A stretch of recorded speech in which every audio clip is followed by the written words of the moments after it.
This is 60 Seconds of Writing in Public with Johanna Rothman for March 27, 2026, where I read an excerpt of just a minute of some writing in progress. This is from the upcoming Writing Secrets book. Successful writers, fiction or nonfiction, often continue to struggle with their craft. I certainly do. The more I write and publish, the more I learn what works for me.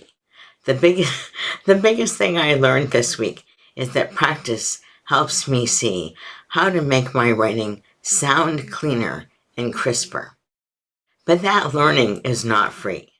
The more we choose to learn, the more we need to practice. This feels exactly like programming felt to me when I was in college and later as I learned new programming languages. Practice is the point because it helps us learn.